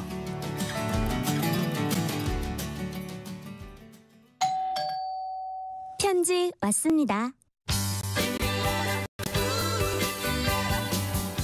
퇴근길 지친 당신에게 힘이 되는 뉴스를 전해드립니다. 매일 저녁 5시 5분 당신과 함께 읽는 세상 이야기 KBS 1라디오 뉴스레터 K. 지금 시각은 8시 30분입니다. KBS.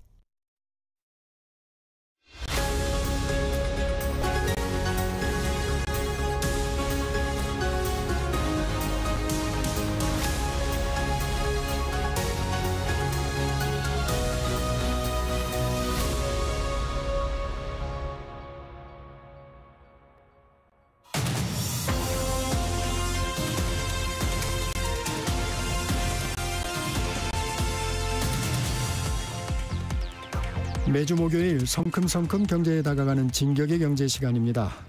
오늘은 금융당국이 추진하는 지분형 주택담보대출, 즉 지분형 모기지 살펴보겠습니다. 이르면 6월 초에 로드맵이 발표될 예정인데요. 커넥티드 그라운드 최상욱 대표 나와 있습니다. 대표님 안녕하세요. 예, 안녕하세요. 금융당국이 지분형 주택담보대출을 추진하고 있습니다. 어떤 제도인가요? 네, 지금 보도자료를 통해서 공식적으로 나온 것은 아니지만 간담회라든가 언론 등을 통해 가지고 발표된 내용을 종합을 해보면은요, 약 10억 원의 주택이 있다고 한다면은 네. 현재는 그 주택을 사기 위해서는 대출을 일으키는 경우에는 70%까지 대출을 받을 수가 있습니다.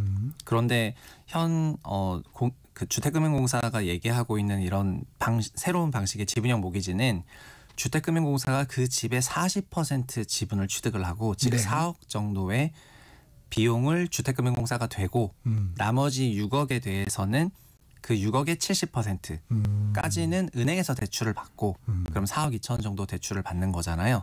그러면 개인은 나머지 1억 8천만 원만 있으면은 합산 10억 원이 되니까 아하. 주금공의 4억 원 금액 보조를 받아서 이제 주택을 취득을 해라. 그렇게 총 합산 주금공 4억과 대출 4억 2천을 합치면은 개인 기준으로는 82%의 그 타인 자본을 활용을 해가지고 집을 살 수 있게 되는 방식을 지금 논의를 하고 있습니다.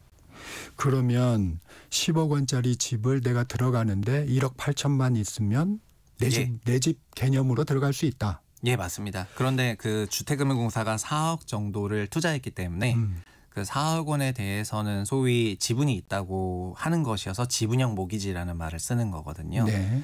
근데 여기서의 지분 비율은 주택가액 총액으로 보면은 6대4로 보이지만은 실제 만약에 주택금융공사가 넣은 4억 원을 자본으로 계산하게 되면은 주금공은 약 4억 넣은 거고 개인은 한 1억 8천 넣은 거니까 주금공이 지분이 원래는 좀 더 많거든요. 네. 그런데 주택금융공사 입장에서는 우리가 지분 좀 더 많으면은 개인이 이걸 할 일이 없기 때문에 이렇게 좀 넛지를 두고 있는데 올랐을 때는 서로 반반 먹자.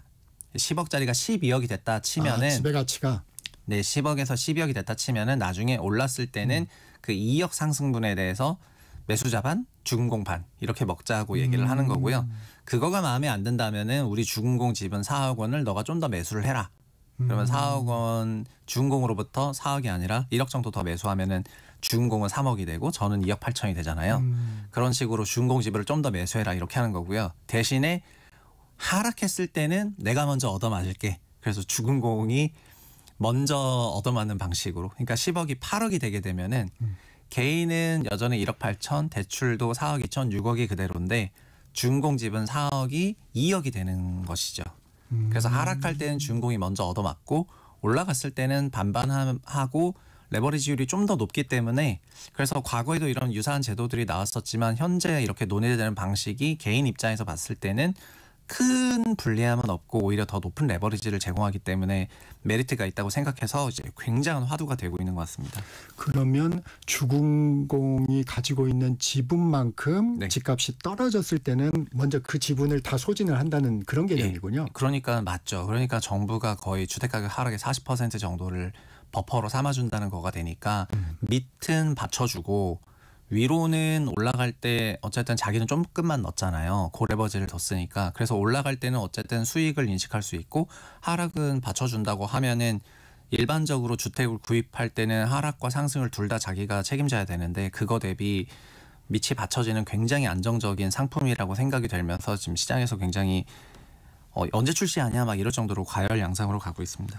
아니 그러면 이 주택금융공사는 지분을 투자하는데 그게 이제 돈이 들어가는 거 아닙니까? 예를 들면 예, 맞습니다. 거기에 대해서는 어떻게 이 매수자는 뭐 임대료를 내거나 합니까? 네. 그 부분에 대해서는 기본적으로 주택금융공사는 23년에 특례 보금자리 론이라는 상품을 출시한 적이 있었고요. 네. 그 당시 9억 원 이하 주택에 대해서 소위 소득 제한 없이 70%까지 빌려줄 수 있었는데 그걸 40조 원 한 전례가 있습니다. 네. 특례 보금자리론을.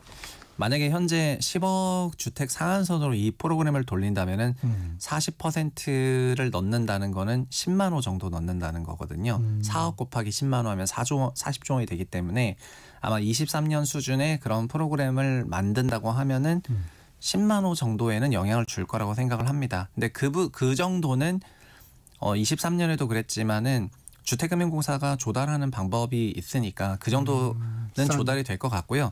다만 23년 특례론 할 때도 22년 하반기부터 주택시장이 큰 조정을 받았었고 그 조정으로 인해서 23년 초가 주택가격이 제일 약했었을 때인데 특례론 신청한다고 하니까 첫 주 만에 10조 원 신청을 했었거든요.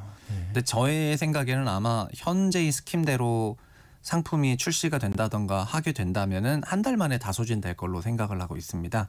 그만큼 이 상품이 개인에게는 뭐 위험은 적고 그다음에 이익은 어쨌든 쉐어를 하긴 하지만은 그런 고도로 설계된 그런 상품이라고 보고 있습니다. 그러면 그리고 개인은 질문하신 거에서 개인은 주금공에서 돈을 어쨌든 보조를 받는 입장이기 때문에 주금공에 이자를 주게 되어 있는데 그거를 약 2% 정도로 논의가 하고 있는 것 같습니다. 네. 이게 아주 그러면 인기가 있을 것 같은데 대상은 어떻게 확정이 돼 있나요? 아닙니다. 사실 이것의 문제가 이런 부분인데요. 주택금융공사가 이런 상품을 기자단들에게 설명하는 과정은 원래 금융위원장이 그 3월경에 컨퍼런스 등을 하면서 우리나라 금융부처가 그런 얘기를 했었습니다. 가계가 더 이상 대출을 크게 일으킬 만한 소득이 잘 따라오지 못하고 있다.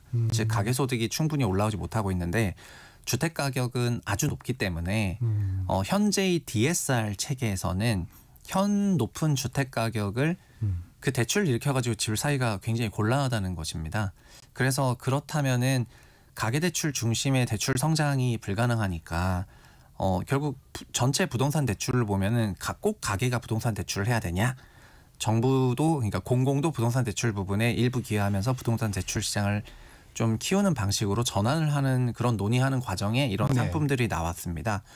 그런데 초창기에는 1억 정도만 있어도 은행 대출 5억을 받고 주금공이 4억을 넣어서 9억을 보조받는 형식, 그러니까 레버리지 90%인 상품을 논의를 하다가 그 레버리지가 너무 높다 비판을 받으니까 지금 약간 또 기자간담회를 통해 가지고 레버리지 82%로 좀 낮춘 거거든요. 네. 근데 그래서 지금은 6월 초에 로드맵이 나온다고 하는데 그 한 달 사이에는 실제 실행에 대한 그 여러 가지 디테일들을 논의하고 나서 그러니까 주택 가격은 얼마까지 해줄 건지 그다음에 그 소득 그 차주는 소득 기준을 뭐 제한을 할 건지 안 할 건지 그리고 어떤 지역들만 이렇게 할 건지 무주택자 대상인지 뭐 등등 많은 어떤 기준들을 새로 정립을 해야 되기 때문에 그리고 10억 넘는 집에 할 건지 안 할 건지를 다 포함해 가지고요. 그래서 그렇죠. 이런 것들이 최종적으로 확정이 돼야지 그다음에 요거를 논의를 할 수가 있는 것 같습니다. 근데 지금 이런 게 확정이 안 된 상태에서 아이디어만 먼저 너무 광범위하게 퍼져버려 가지고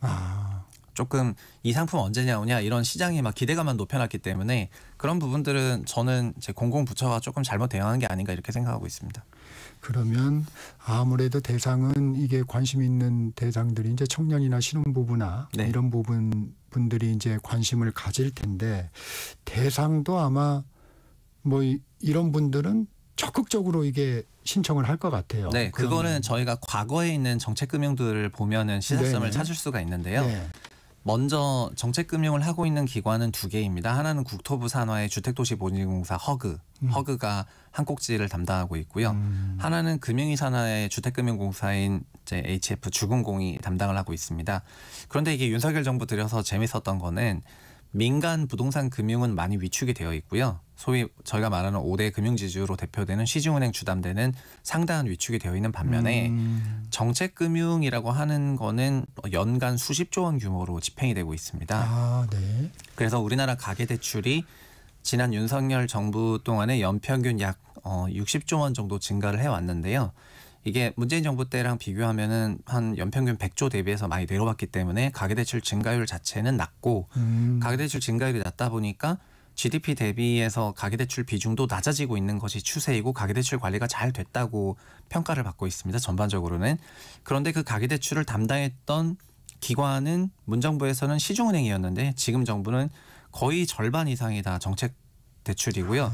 네. 23년에는 그래서 먼저 주금공이 소위 말하는 선빵을 날렸습니다. 어떤 식으로 했냐면은 특례 보금자리론을 만들어서 9억 원 이하의 주택을 무주택이라고 한다면은 소득에 제한 없이 DSR도 적용하지 않고 그 70%까지 다 빌려주겠다 이렇게 얘기를 한 거거든요. 그래서 22년부터 DSR 적용 받아가지고 대출에 문제가 있었었는데 주금공은 이렇게 굉장히 완화된 기준을 적용을 했습니다. 그러니까 9억 원 이하면은 뭐 소득이 얼마나 상관없습니다. 누구나 다 빌려주겠습니다 한 거여가지고 당시 우리나라 무주택 가구가 어쨌든 800만 가구가 넘으니까 23년 이 특례 보금자리론은 나오자마자 대히트를 하게 되고요. 그래서 8월에 마감이 되게 됩니다. 그래서 9월부터는 이 프로그램을 가동을 안 하니까 23년 9월부터는 약세장으로 진입을 하게 됩니다. 그거를 보고 24년에는 이제 국토부 산하의 주택금융 그 주도보가 우리도 뭘 내야 되겠다. 이러면서 주도보가 등장을 합니다. 그래서 주도보는 무슨 상품을 냈냐면은 신생아 특례론을 내게 됩니다. 네. 지금 한국에 저출산이 있으니까 그런데 주도보는 국토부는 이런 기준을 꼼꼼하게 가져가는 걸로 유명하거든요.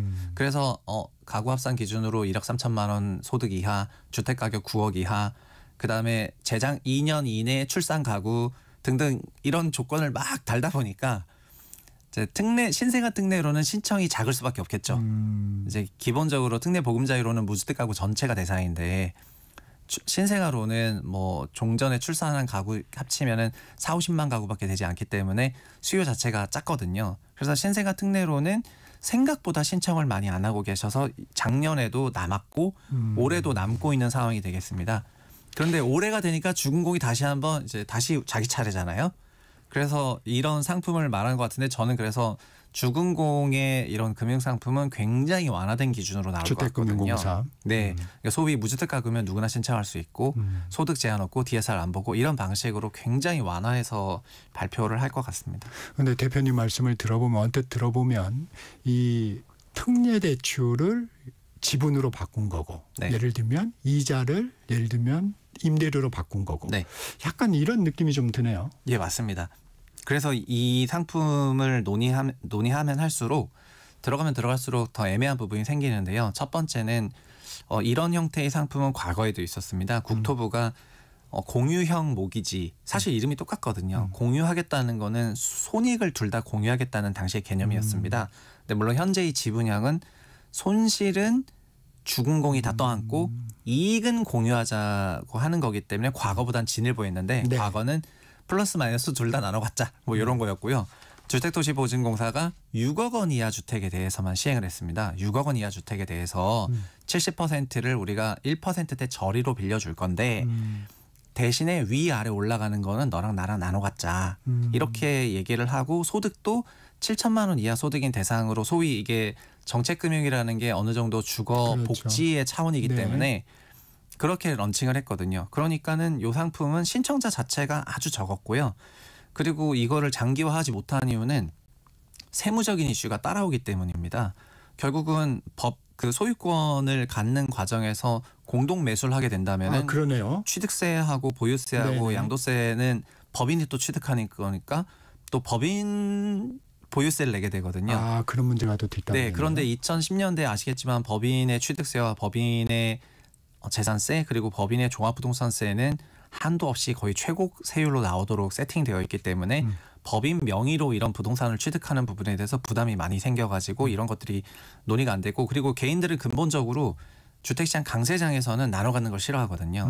그러니까 강세장으로 가면 갈수록 그냥 공영 모기지 생각은 좋은데 그냥 나는 내가 다 상승장을 먹고 싶다 이러면서 신청을 잘 안 하게 되는데, 현재 주택금융공사가 논의하고 있는 이 지분형 모기지는 하락은 어쨌든 주택금융공사가 다 담당해 주겠다고 하는 거기 때문에 개인 기준으로는 리스크가 없다는 얘기입니다. 심지어 마이너스 40%까지 하락인데 한국 역사에서 그런 적은 22년 하반기밖에 없었어요. 그때도 단기 30%였는데 그러니까는 이런 거라면 사실상 완전히 밑을 받쳐주는 거기 때문에 과거보다는 진일보했다고 생각이 되고, 그래서 실제 6월 달에 나오는 거를 봐야 되긴 하겠지만은 이런 방식으로 논의하는 거에 대해서 지금 비판도 거센 편입니다.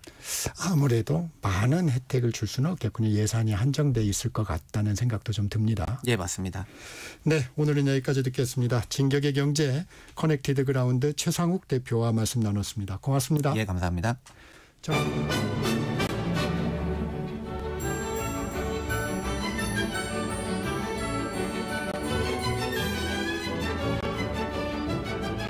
KBS 1라디오 정통 시사 프로그램 정격 시사, 정치자의 눈으로 질문하겠습니다. 공정의 가치를 추구합니다. 꼭 필요한 정보를 담겠습니다. 월요일부터 금요일까지 아침 7시 20분에 찾아옵니다.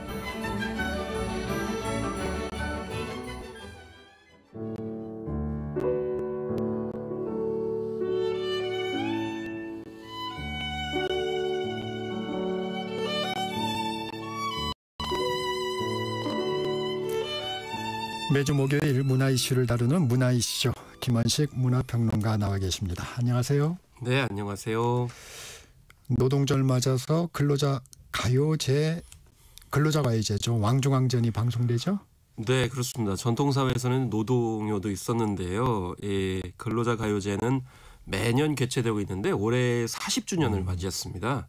그래서 왕중왕전이라고 이제 말씀을 이제 드리는 이유는 40년 동안 배출된 분들이 있잖아요. 그래서 127팀이 경쟁을 벌였기 때문에 굉장히 치열한데 최종적으로 12팀이 본선 무대에 올라서 이제 꾸몄습니다.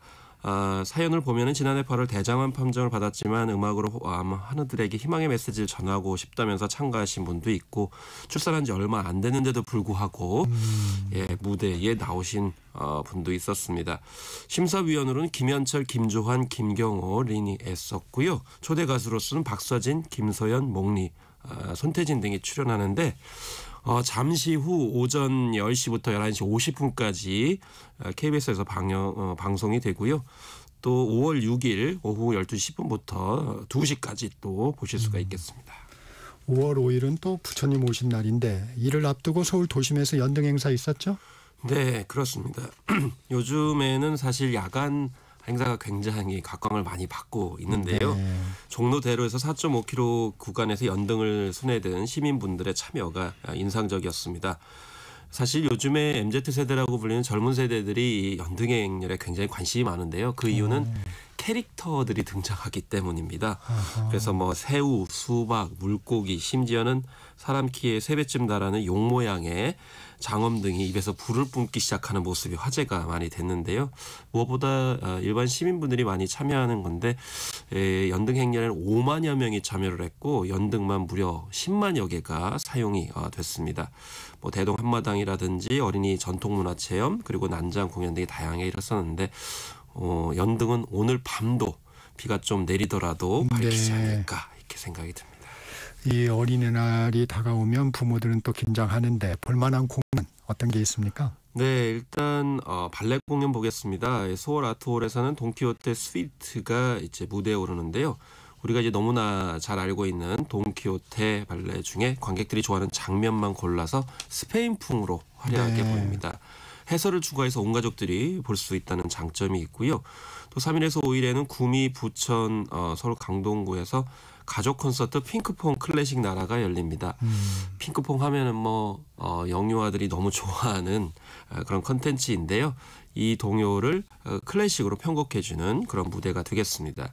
국립국악관현악단은 4일까지 국립극장 하늘극장에서 어린이 음악회 신나라 만나락을 공연합니다.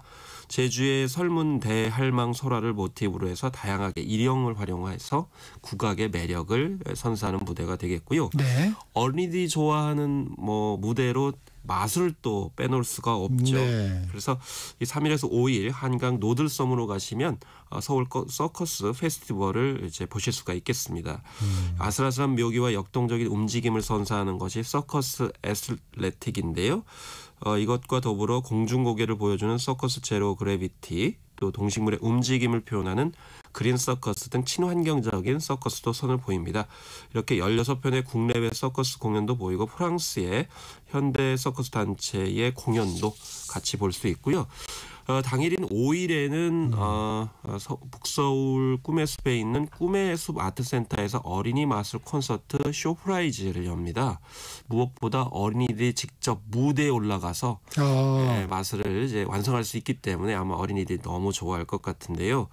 레이저쇼, 만화 캐릭터가 등장하는 유기발광 다이오드 퍼포먼스, 또 동물을 표현하는 섀도우 애니메이션 등 다양한 마술 공연을 접할 수가 있겠습니다. 이 무용이나 뮤지컬, 궁중음악회 장르도 좀 다양하죠? 그렇습니다. 얍얍얍이라고 하는 이제 무용 같은 경우에는 어린이를 창의적인 춤의 주제로 내세워서 어린이부터 성인에 이르는 과정을 이제 보여주는 순회 공연이고요. 또 요즘에 화제인 넘버블록스는 영국 BBC 애니메이션을 바탕으로 한 뮤지컬인데 블록 1이 백을 만나러 가는 여정을 담고 있는 공연입니다.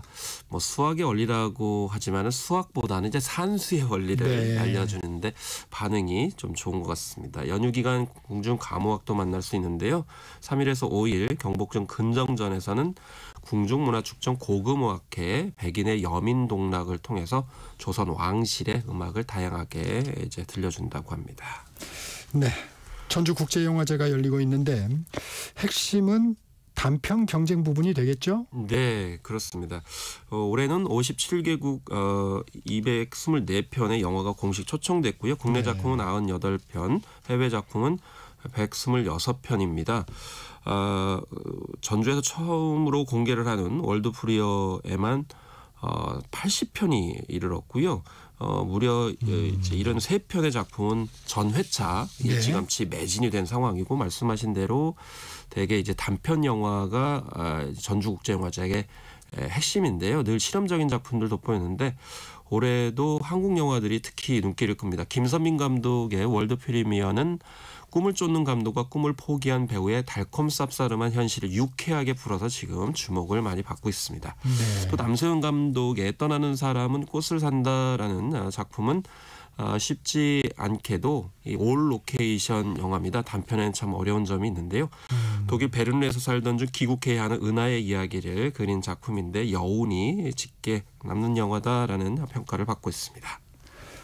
최근 영화계에선 배우가 연출하는 영화가 늘고 있다고요? 전주국제영화제에서도 그런 경향이 나옵니까? 네, 그렇습니다. 이정재 씨도 있었고요. 이희준 배우가 이번에는 46분짜리 중평 코미디 영화를 들고 나왔습니다. 네. 영화 직사각형 삼각형으로 돌아왔는데요. 내용은 동생 부부 집에 모인 아버지와 어머니, 형제들의 술자리가 이 소소한 안부와 농담에서 시작해서 고성과 손찌검이 난무하는 난투극으로 변하는 내용을 담고 있고요. 또 이정현 배우가 첫 단편 연출 데뷔작이 꽃놀이가 간다로 코리안 시네마 섹션에 초청이 됐습니다. 요즘에는 소수자에 관련된 작품들이 눈길을 끄는데 이 박준호 감독의 3670은 게이자 탈북 청년인 주인공이 이 외로운 일상에서 벗어나서 20대 청년다운 일상을 누리면서 행복을 찾아가는 내용을 담은 작품으로 주목을 받고 있는데 대개 이전의 퀴어 영화 같은 경우에는 자기 정체성에 대한 고민을 많이 하게 되는데 이번에는 우정과 연대에 초점을 맞춘다는 점에서 봤을 때 좀 따뜻함으로 진화한 것 같습니다. 또 이라 감독은 주로 제일조선인 사회의 문제를 조명했는데요. 이번 신작 호르몬 역시 제일동포 3세이자 인권운동가 신수곡 여사의 이야기를 담고 있고 실제로 신수곡 여사가 이 관객과의 대화에 참여를 하게 됩니다. 마지막으로 전주국제영화제는 컨티넨탈 25로 포문을 열어서 폐막작으로는 한국에 온 네팔 이주 노동자들의 이야기를 그린 김호균 감독의 기계의 나라로 이제 마무리를 하게 되겠습니다. 올해도 5월에서 6월까지 발레의 향연이 펼쳐진다고 하는데 전국의 대표적인 발레단이 다 참여하네요. 네, 그렇습니다. 5월 9일부터 6월 22일까지 열리게 되는 행사인데요. 총 12개 단체가 참여하고 26회 공연과 5회의 부대 행사가 열리게 되는 제15회 대한민국 발레축제가 그 주인공입니다. 서울시 발레단, 광주 시립발레단, 부산 오페라하우스 발레단 등 세 시립 발레단의 초청 공연이 무엇보다 눈길을 끌고 있고요. 네. 또 토월극장에서 기획 공연으로 여러 작품들이 이제 선을 보이고요. 또 이 자유소극장에서는 공모를 통해 선정된 6개 작품이 2편씩 W 방식으로 소개가 되는 일정을 소화하게 됩니다. 지난번에도 한번 전해드린 것 같은데 국립국악원장 낙하산 인사 논란, 유인촌 문화체육부 장관이 재공모하겠다고 밝혔다죠? 그래서 언론 인터뷰에서 직접적으로 밝혔습니다. 지금까지는 선임 방식 거의 추천 방식, 네. 네트워크 방식, 그러니까 관계자들끼리 정하고 장관은 승인만 하는 구조였다. 그래서는 안 되겠다 싶어서 완전 공개 오디션 방식으로 바꾸겠다. 실기 테스트, 프리젠테이션, 대규모 심사위원단을 도입하고 필요하면은 유튜브 생중계까지 하겠다. 이렇게 밝혔습니다. 그리고 일단 인선 제도를 개선한 뒤에 선임하는 것은 다음 정부에서 하겠다. 이렇게까지 구체적으로 계획을 밝히고 있습니다. 유 장관 또 국립예술단체 지방 이전에 대해서 밀어붙일 때는 밀어붙여야 한다고 본다며 강행을 예고했군요. 그렇습니다. 국립단체가 서울에만 너무 몰려있다. 이건 이제 네. 국립단체뿐만이 아니고 대부분의 공연 예술단체들이 서울에 있다 보니까 맞습니다. 이게 이제 편중 현상이 심해지고 있는데 네. 지난 6일에 국립예술단체 기관의 지방 이전을 골자로 한 문화한국 2035 계획을 밝힌 바가 있어요. 그래서 서울예술단은 국립아시아예술단으로 이름을 바꾸고 내년 상반기 안으로 광주 국립아시아문화전당으로 옮기는 내용이거든요. 네. 이 외에도 국립오페라단, 국립발레단, 국립합창단, 국립현대무용단, 국립심포니 오케스트라 등 5개 국립예술단체 지역 이전을 추진한다는 겁니다. 그래서 이런 부분에 있어서는 서울예술단 등이 일방적인 어떤 추진이다. 좀 수렴을 해야 되는 거 아니냐 이런 이제 지적들이 나오고 있어서 이런 부분들은 조율이 앞으로 이제 예정이 될 것 같습니다. 정책적인 필요는 있겠지만 단체들은 반발하겠죠. 일단 수렴 과정을 좀 천천히 하는 것도 네. 민의 과정에서 굉장히 중요한 과정적 절차라고 볼 수가 있겠죠. 네. 지금까지 김원식 문화평론가였습니다. 고맙습니다. 네, 감사합니다. 정격기사 여기서 마무리합니다. 진행의 KBS 기자 정창준이었습니다. 여러분 감사합니다.